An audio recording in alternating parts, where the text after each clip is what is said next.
If you were to know the truth, it would prove to be the biggest impediment ever in your life.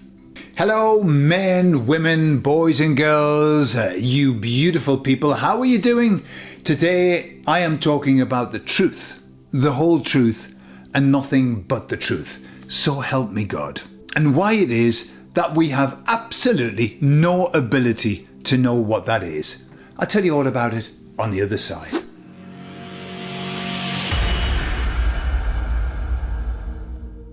So I don't know if you've heard me rattling on before about the fact that I believe that we are not capable, humankind, we are not capable of having the truth, of comprehending the truth, knowing the truth. We can't. And you might be wondering to yourself, why is Gordon saying that? I know the truth of this world or whatever, yeah? And so let me explain why I say that. I'm not saying it lightly. I'm saying it because I have looked at this in depth and I understand that we actually just don't have the physical capabilities of grasping the truth. So when I was learning therapy, I did my NLP course, okay, Neuro-Linguistic Programming. And part of that was to understand how the brain works. And what we were taught and what we learned about the brain is that the brain distorts, it deletes, and it filters information that we get in. Now, I used to use a little stat, and the little stat was that 80% of what we allow into our mind is deleted, or it's made up. Let's say that. It's distorted and it's created and it doesn't have anything to do with the reality, okay? So it's only like 20% of what comes in has anything to do with the reality. That was this is something that I was taught a long time ago by somebody who'd done the research, but I can't find that research. However, it was actually a lot worse than what I thought. Because when I looked into it, what I discovered was this, that at any one time, we are receiving 11 million bits per second of information. I don't know what that is. I don't know how long you, with a ruler, how you would measure that, but that's an awful lot of bits per second, 11 million bits. So have a guess. Consciously, how many bits of information, of that information, do you think we're consciously aware of? Well, between 40 and 50 bits out of 11 million. 40 or 50 bits. So basically 99.9999 recurring bits of information that comes into us we don't consciously become aware of. It's all dealt with our unconscious mind. What I learned when I was studying was that we have the capacity to deal with 7 plus or minus 2 things at any one time. The conscious mind is very, very limited. Even though we think that's who we are, it's not. By any means, it's not. And so if we've got something on our mind, something we're worried about, we can't concentrate on anything else. People talk to us, we can't hear them, we're not able to process, we're not able to think. Why? Because our CPU is overloaded.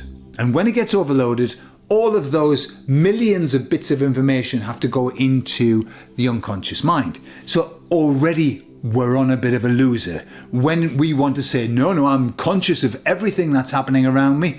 No, you're not. You're conscious of virtually nothing. 40 to 50 bits per second.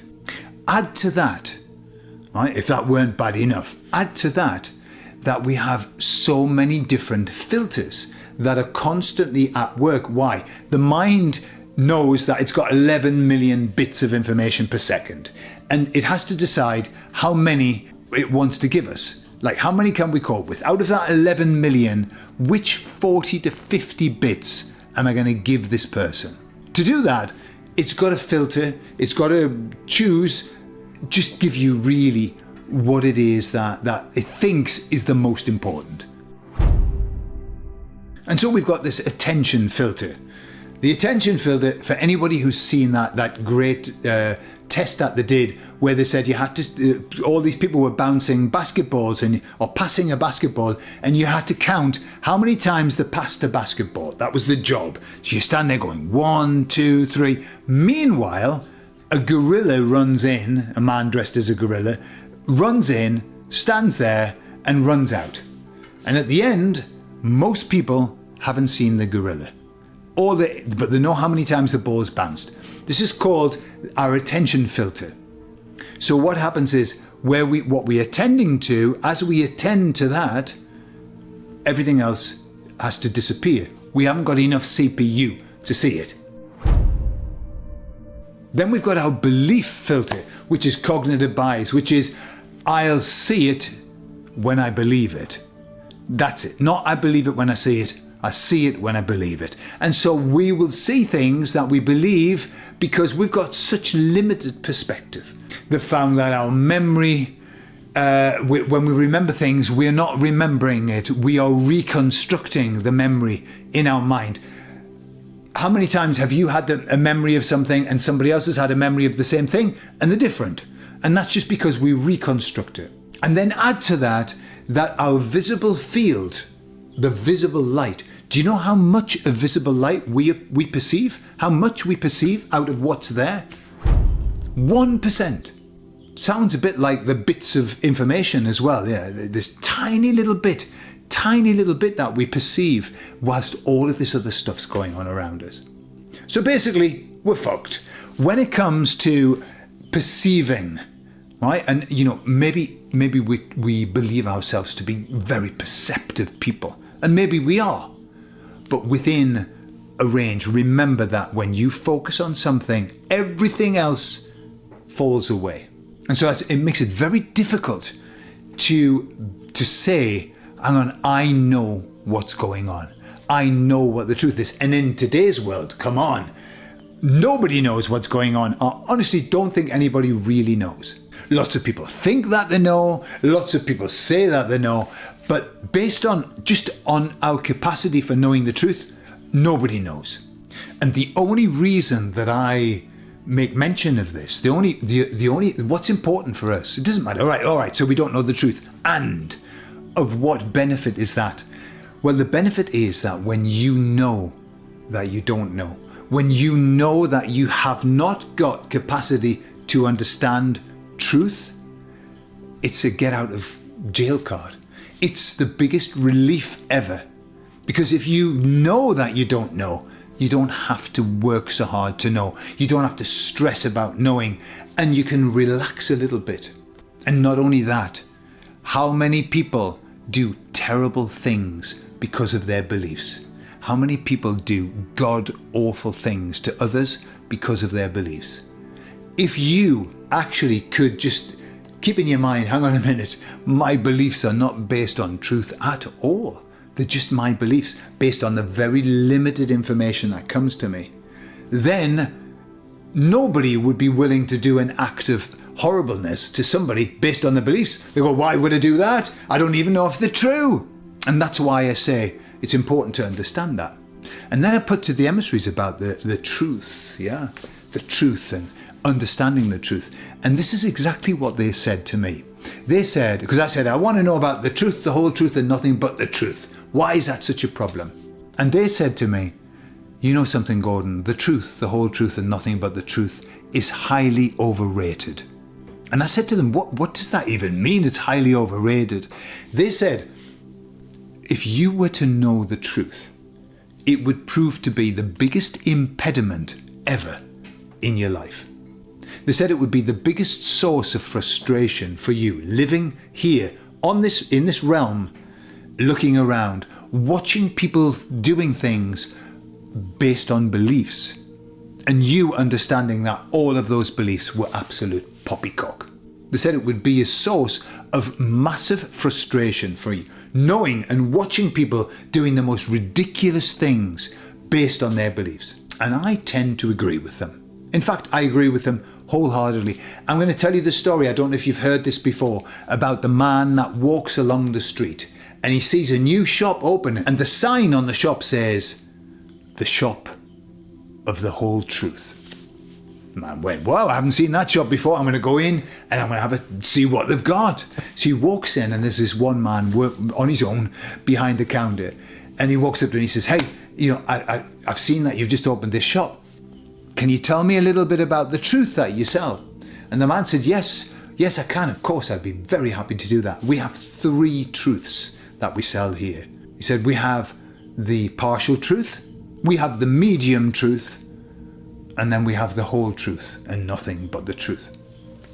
The man said, well, can you tell me a little bit about each one of the truths? He said, yes, of course. He said, so the partial truth is exactly that.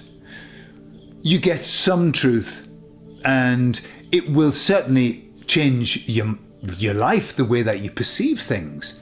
However, in terms of the truth that you'll go out of the shop with, it won't radically change anything. You'll be able to carry on doing what you're doing. You'll just understand a little bit more. It'll be great for conversations at parties.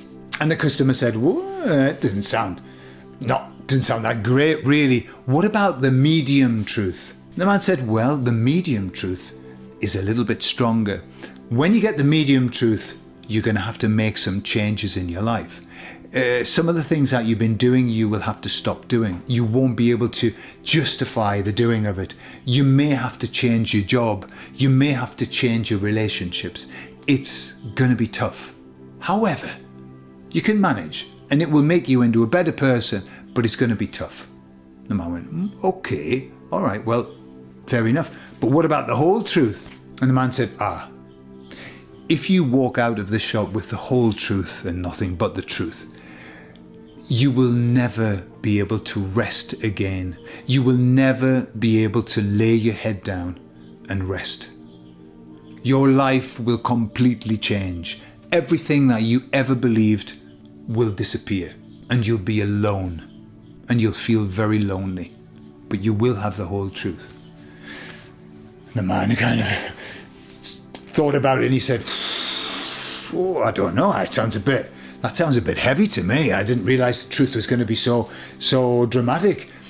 He said, well, thinking about, look, let me have the partial truth. The man went, absolutely. And he picked up the partial truth and he handed it to him. He said, how much did it cost? He said, really not much. It's virtually, there's no price to it at all.